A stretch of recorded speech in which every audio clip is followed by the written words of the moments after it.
রাজ্যে এসআইআর এর আরেক ধাপ। জেলা সফরে কমিশনের নজরে এবার পূর্ব মেদিনীপুর। গতকাল রাজারহাট এবং গোপালপুর বারাসাতের পর কোলাঘাটে বৈঠক। বাঁকুড়া, ঝাড়গ্রাম, পূর্ব মেদিনীপুর জেলা শাসকদের সঙ্গে বৈঠক ডেপুটি নির্বাচন কমিশনার জ্ঞানেশ ভারতীর। দুপুরে বিএলওদের সঙ্গে বৈঠক করছেন ডেপুটি নির্বাচন কমিশনার। ইতিমধ্যেই বৈঠক শুরু হয়ে গিয়েছে, সেই ছবি দেখতে পাচ্ছেন। আজ কোলাঘাটে বৈঠক, গতকালও বৈঠক হয়েছে রাজারহাট, গোপালপুর, বারাসাত এবং কোলাঘাটে আজ বৈঠক। এসআইআর নিয়ে গোটা দেশ জুড়ে উত্তপ্ত পরিস্থিতি। বিহারের পর এবার এই রাজ্যেও কি এসআইআর হবে 26 নির্বাচনের আগে? তা নিয়ে কিন্তু জোর জল্পনা শুরু হয়েছে। জেলা সফরে এসেছেন কমিশনের নজরে রয়েছে এবার পূর্ব মেদিনীপুর। গতকাল রাজারহাট, গোপালপুর, বারাসাতে বৈঠক করেছেন। সেখানে তিনি এসআইআর এর নিয়ে সমস্ত বিধিনিষেধ বলে দিয়েছেন এবং আজ কোলাঘাটে বৈঠক করছেন। বাঁকুড়া, ঝাড়গ্রাম, পূর্ব মেদিনীপুর জেলা শাসকদের সঙ্গে বৈঠক ডেপুটি নির্বাচন কমিশনার জ্ঞানেশ ভারতীর। আরো বিস্তারিত জানবো গোটা বিষয় নিয়ে। সরাসরি কোলাঘাট থেকে রয়েছেন আমাদের প্রতিনিধি অর্কদীপ্ত মুখোপাধ্যায়। অর্কদীপ্ত,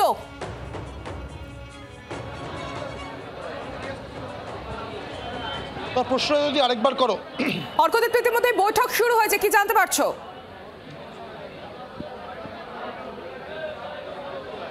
ইতিমধ্যে বৈঠক শুরু হয়ে গিয়েছে এবং বৈঠক 11টার কিছুক্ষণ পরে শুরু হয়েছে। এই মুহূর্তে যে বৈঠক চলছে সেটা এই তিন জেলার সঙ্গে যে বৈঠক করছে বাঁকুড়া, পূর্ব মেদিনীপুর এবং ঝাড়গ্রাম, এই তিন জেলার যে জেলা শাসক ইআরও, এইআরও তাদের সঙ্গে বৈঠক চলছে। এই মুহূর্তে যে ছবি দেখতে পাচ্ছ সেটা হচ্ছে এই তিন জেলার বিএলওরা, যাদের সঙ্গে মিটিং 2টোর পরে শুরু হওয়ার কথা, সেই বিএলওরা এসে উপস্থিত হয়েছেন বিভিন্ন জেলা থেকে। মূলত এই তিন জেলা থেকে উপস্থিত হয়েছেন।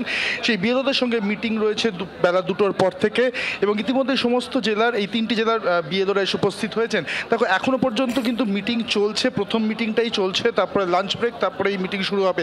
অত্যন্ত গুরুত্বপূর্ণ এই মিটিং। ইতিমধ্যেই গতকাল আমরা জানি বিভিন্ন জেলা শাসকদের সঙ্গে ভিডিও কনফারেন্স করেছেন, ইয়ারোদের সাথে ভিডিও কনফারেন্স করেছেন ডিইসি, এবং তারপরে রাজারহাট, গোপালপুর বিধানসভায় গিয়েছিলেন, বারাসাত গিয়েছিলেন এবং আজকে কোলাঘাটে তিনি এই তিন জেলার সমস্ত আধিকারিকদের সঙ্গে বৈঠক করছেন এবং বিএলওদের সঙ্গে বৈঠক করেন। মূলত কার কি দায়িত্ব, কিভাবে কাজ করতে হবে, এসআইআর যদি হয় বা যে এসআইআরের যে আবহ রয়েছে সেই এসআইআরের ক্ষেত্রে কী ধরনের কাজ থাকবে, বিএলওদের উপর অনেক বড় দায়িত্ব থাকবে, বিএলওদের কী রেসপন্সিবিলিটি থাকবে, সমস্তটা বুঝিয়ে দেওয়া। এবং যে ফর্ম ফিল আপ হবে, এনিউমারেশন ফর্ম যে ফিল আপ হবে সেটা ইআরও নেট অ্যাপে আপলোড করতে হবে, সেটার কি প্রসেস সেটা বোঝানো হচ্ছে। এবং সেটা বোঝানোর জন্য কিন্তু ডিরেক্টর জেনারেল আইটি ডিপার্টমেন্ট, নির্বাচন কমিশন সীমা খান্না, তিনি স্বয়ং এখানে উপস্থিত হয়েছেন ডেপুটি ইলেকশন কমিশনের সঙ্গে।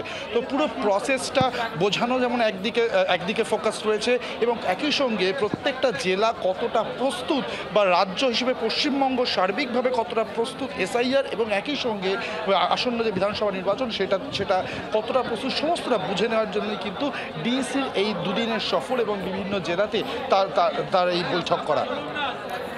ধন্যবাদ অর্কদীপ্ত। বাংলার আওয়াজ, বাঙালির আবেগ, জি 24 ঘন্টা।